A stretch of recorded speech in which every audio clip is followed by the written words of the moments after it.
Dans ce texte, l'auteur pose la question de savoir si chaque individu vivra une série d'événements prévisibles tout au long de sa vie, ou s'il y a une variabilité importante. Il mentionne l'interprétation du karma de sa grand-mère, qui associait le pain blanc à des moments heureux et le pain brun à des moments difficiles. Il souligne que certaines personnes peuvent bien vivre même dans des circonstances difficiles, tandis que d'autres peuvent être malheureuses même dans des situations favorables. Il explique que cela dépend en grande partie de la tolérance à la souffrance de chaque individu. Il indique qu'en moyenne, l'humanité vit un équilibre entre bonheur et malheur, et que cela dépend en fin de compte de la façon dont chaque individu gère ses émotions et son ego. Il affirme que devenir maître de soi-même signifie être centré sur soi-même et ne pas se laisser manipuler par les circonstances extérieures. Il suggère que lorsque l'on parvient à atteindre cet état d'esprit, on est plus en phase avec les mécanismes de l'ère nouvelle et on vit une expérience de bonheur plus authentique. Dans cette conversation, il est mentionné que les êtres humains agissent encore comme s'ils avaient un libre arbitre, même s'ils ont compris que cela n'existe pas. La personne continue à agir en contrôlant et en manipulant, à la fois les autres et elle-même, dans le but de se retrouver et de se connaître. Cependant, cette attitude est basée sur une illusion et un mensonge cosmique. Même si certains individus ont conscience de cette illusion, ils continuent à vivre en fonction de l'idée d'un libre arbitre, que ce soit au niveau psychologique, émotionnel ou astral. En réalité, l'être humain n'a pas de libre arbitre et agit plutôt en fonction des mécanismes intérieurs qui le poussent à réagir. Ce texte parle de l'importance de la conscience et de l'évolution de l'être humain. Il stipule qu'en prenant conscience de nos choix et en suivant notre intuition, nous vivrons une vie plus épanouie. Il mentionne également qu'il y aura une alliance entre la liberté de conscience et l'évolution de l'individu, lui apportant ce dont il a besoin au fur et à mesure de son ascension. L'auteur souligne également l'importance de se défaire de l'ego, de ne pas chercher à tout contrôler, mais plutôt de laisser les mécanismes de l'ascension faire leur travail. Il rappelle que la perfection ne doit pas être recherchée de manière obsessionnelle, mais plutôt acceptée comme une évidence naturelle. Dans ce texte, l'auteur remet en question la croyance en des divinités qui promettent des choses qui ne se réalisent jamais. Il critique également l'idée du libre arbitre, affirmant que les choix sont souvent limités et influencés par des facteurs extérieurs. L'auteur compare cette notion à son enfance où sa mère lui donnait le choix entre deux plats, mais lui reprochait de toujours choisir celui qui n'était pas disponible. Il suggère que les prises de conscience ne sont pas réellement des choix, mais plutôt des événements inévitables. L'ego est présenté comme protégé par l'intellect qui adapte les prises de conscience selon ses besoins. L'ego doit ajuster ses désirs, attentes et croyances en fonction des prises de conscience. Cependant, l'ego n'est pas en lui-même conscient, il est informé par le mental.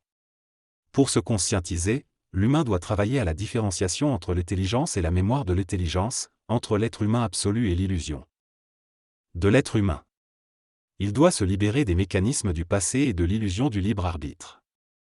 En se dissociant de cette illusion, il peut s'allier aux forces qui travaillent à l'ascension de l'humanité et commencer à bénéficier des avantages de la conscientisation. Tant que l'humain nourrit l'illusion du libre arbitre, il reste un être limité pris entre deux mécanismes qui finiront par s'éloigner, laissant la personne se sentir abandonnée. Pour vivre une dissociation psychologique entre la perception du libre arbitre et la compréhension de l'accomplissement selon un plan préétabli, l'humain doit cesser d'autoriser des réactions réflexes telles que l'ennui, les plaintes, l'impatience, la peur, etc. La conscientisation n'est pas une question de compréhension, mais d'énergie. Quand la pensée s'estompe, la personne peut se sentir perdue, mais elle est en réalité proche de l'état de l'être nouveau. L'humain n'a jamais eu de libre arbitre, mais en se conscientisant, il peut descendre dans le corps et s'associer au mécanisme de l'évolution ascensionnelle. Il ne peut pas diriger cette évolution planétaire avec sa propre volonté, mais plutôt en s'alliant aux mécanismes archangéliques. Le passage décrit une vision de l'évolution humaine et de l'arrivée d'une nouvelle race supérieure, capable de recevoir directement l'énergie et l'intelligence suprême. Les archanges, qui étaient les gardiens du temps, de l'argent et de la santé, vont commencer à redistribuer ces valeurs aux individus de la nouvelle race. Cependant, l'homme ne peut pas changer les plans cosmiques établis par le système archangélique. Les individus de la nouvelle race seront donc baignés de temps, de santé, d'argent et de liberté matérielle, mais n'auront pas le libre arbitre pour leur évolution spirituelle. Ils devront se libérer de l'idée du libre arbitre pour faciliter leur évolution. Cette vision est comparée à l'expérience gastronomique dans un restaurant, où le cuisinier prépare les plats pour les clients sans leur donner la possibilité de cuisiner eux-mêmes. Le texte parle d'un restaurant où les clients attendent et reçoivent leur assiette de nourriture sans avoir à cuisiner. L'auteur suggère que tous les restaurants devraient adopter ce système. Il mentionne également un parallèle entre les extraterrestres qui possèdent des humains et le désir de contrôler les choses dans la conscience humaine. L'auteur affirme que rien n'est supérieur à l'être nouveau, qui se libère de l'illusion du contrôle et du désir de mettre la main à la pâte. Il mentionne que même si l'ego peut avoir peur ou résister à ce changement, il deviendra un véhicule pour l'être nouveau. L'idée du libre arbitre est remise en question, l'auteur suggère d'essayer d'autres choses plutôt que de continuer à vivre avec cette notion. Il mentionne également la peur de perdre ses possessions, comme sa maison, et la manière dont l'ego peut camoufler ce désir de propriété avec une illusion de certitude. En résumé, le texte aborde l'idée d'un restaurant sans cuisine où les clients reçoivent des plats préparés, reflète sur la nécessité de se libérer du contrôle et du désir de propriété, et remet en question le concept de libre arbitre. Dans ce texte, l'auteur aborde plusieurs sujets différents, mais le thème principal semble être la perception de la réalité et l'illusion dans la vie quotidienne. Il mentionne que les gens à Mirabel au Canada sont propriétaires de leurs terres, contrairement à d'autres pays où la propriété foncière est souvent remise en question. Il critique également le système éducatif qui donne moins d'importance à l'apprentissage par l'écriture et empêche ainsi l'évolution de la société. L'auteur souligne ensuite la confusion entre niaiser et s'amuser, rappelant que s'amuser est bénéfique tandis que niaiser n'apporte rien. Il propose ensuite d'apprendre à se dissocier de l'illusion de l'ego pour évoluer dans la vie. Enfin, il mentionne quelques exemples de films et souligne l'importance de la diversité et de l'absence de discrimination dans ces histoires. Ce qui plaît aux gens dans les films de science-fiction, tels que Star Wars, c'est l'esthétisme de la vie dans le futur, où l'humanité a dépassé les disputes et les violences. Les humains sont capables de se parler, de vivre en harmonie, et cela attire les spectateurs.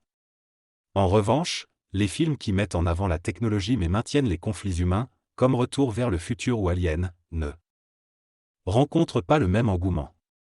Ce que les gens recherchent, c'est un cadre où les humains ne s'engueulent plus, où les familles et les communautés vivent en harmonie. L'humanité aspire à une société nouvelle, où la paix règne et où chacun peut s'épanouir. Certains préfèrent se concentrer sur la mécanique et apprécient le défi de réparer eux-mêmes leur voiture, tandis que d'autres préfèrent ne pas s'en préoccuper et simplement profiter du confort qu'elle offre. De manière générale, les gens ont peur de se faire avoir et ont du mal à avancer par crainte de se faire tromper. Cependant, il est important de faire preuve de subtilité et de choisir le bon moment pour partir ou avancer dans la vie. Dans ce texte, il est expliqué qu'il y a une différence entre partir et s'en aller. Partir signifie être conscient et contrôler son départ, tandis que s'en aller implique une fuite ou une échappatoire. Il est affirmé que les humains doivent quitter le monde astral plutôt que de chercher à s'en échapper. La clé serait de changer à l'intérieur de soi, en devenant le maître contrôleur de sa vie intérieure.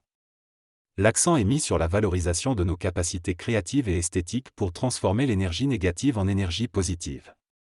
En développant notre capacité à l'utopisation, nous pourrions progressivement nous élever au-dessus de la réalité actuelle pour devenir des êtres nouveaux. Il est souligné que l'utopisation ne doit pas être utilisée pour fuir la réalité, mais plutôt pour nourrir notre corps astral et ensuite ouvrir les yeux en tant qu'être conscient d'un autre monde, sans jugement envers les sociétés moins développées. L'être dont il est question est en vacances et se sent bien. Progressivement, il retrouve les éléments nécessaires pour rentrer chez lui, ce qui représente le rôle de l'humain. Il évoque également une rencontre avec une entité extraterrestre, mais souligne que la majorité des personnes ont peur de se rencontrer et de devoir se suivre. Elle explique que les individus ont peur d'être confrontés à leur propre ego et d'être confrontés à leurs faiblesses. Il souligne également l'importance du libre arbitre et de pouvoir être en accord avec soi-même. Il aborde ensuite la question de l'illusion de contrôle sur sa propre vie et l'idée que l'on peut être responsable de son propre bonheur. Il utilise l'exemple d'un cuisinier qui sait que sa nourriture est bonne, même s'il n'a pas besoin d'entendre les autres le dire. Il compare l'être ancien qui a besoin de reconnaissance à l'être nouveau qui n'a pas besoin de cela. Enfin, il évoque la nécessité du protocole social pour communiquer avec les adultes, car ils ont du mal à être authentiques entre eux. Dans ce texte, l'auteur évoque le protocole d'ouverture de communication qui consiste à poser des questions sur la santé ou le bien-être de l'autre personne, même si on s'en fiche réellement. Il souligne l'importance de cette illusion pour maintenir une illusion d'intérêt mutuel. Elle mentionne que toute la mécanique de comportement humain est illusoire et que pour devenir un homme nouveau, il faut poser des actions. Cependant, il s'arrête sur la question du libre arbitre et prévoit d'aborder cette question dans la deuxième partie. Il souligne également que le temps est limité et qu'il reviendra sur ces thèmes plus tard.